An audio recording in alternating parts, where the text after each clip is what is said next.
विमान हादसे में पूर्व सीएम की मौत, एक डॉक्टर का पूरा परिवार खत्म, सबसे ज्यादा वायरल हो रही ये 5 तस्वीरें। भगवान का करिश्मा या कोई चमत्कार, 265 लोगों की मौत, लेकिन प्लेन के अंदर अकेला कैसे जिंदा बच गया रमेश। जहां पर हुआ विमान क्रैश वहां खुद पहुंच गए प्रधानमंत्री मोदी, इकलौते जिंदा बचे शख्स ने किया हैरान करने वाला दावा। विमान क्रैश के बाद ऐसी हालत हुई कि कोई भी बाहर नहीं निकल पाया। अपनी बेटी से मिलने जा रहे पूर्व सीएम की भी मौत हो गई। लंदन में शिफ्ट होने जा रहे एक डॉक्टर, अपने पत्नी और बच्चों के साथ पूरा परिवार खत्म हो गया।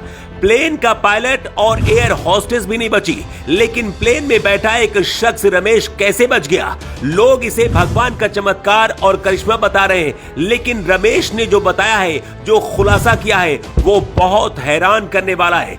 विमान से जिंदा बचे रमेश ही असली कहानी जानते हैं कि क्रैश के वक्त विमान के अंदर क्या क्या हुआ।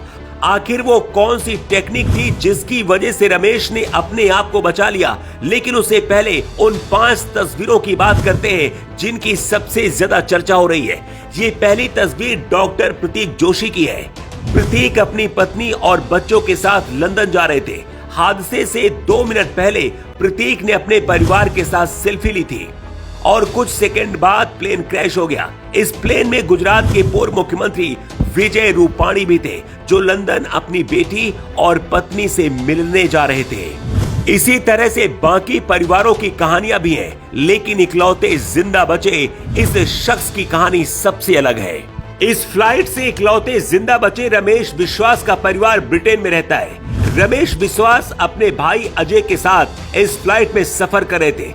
जिस सीट पर रमेश विश्वास बैठे थे उस सीट का नंबर है 11A। रमेश विश्वास का कहना है कि अचानक से प्लेन में धमाका हुआ और फिर उनकी आंख बंद हो गई।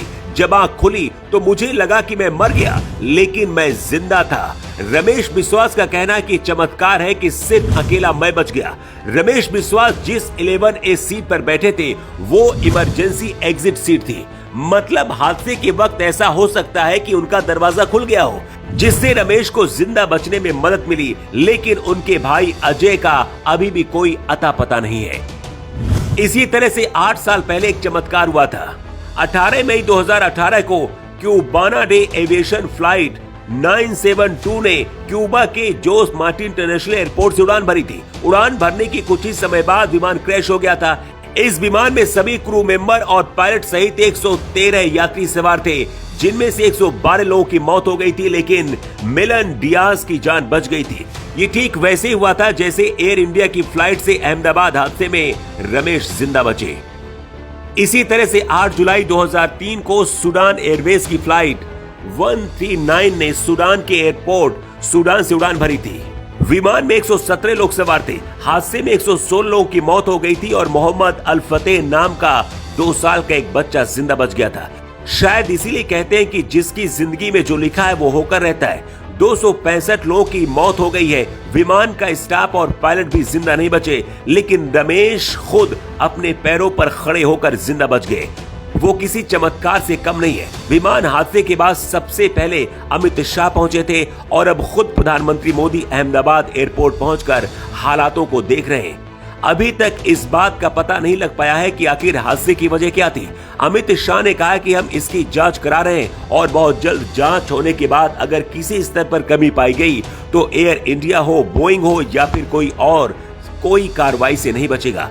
लेकिन सवाल सिर्फ इतना सा है कि लाखों रुपए के टिकट बेचने वाली एयर इंडिया क्या अपने यात्रियों की सुरक्षा की गारंटी भी नहीं ले सकती है? अगर फ्लाइट्स के टिकट इतने महंगे हैं तो फिर सुरक्षा इतनी सस्ती क्यों?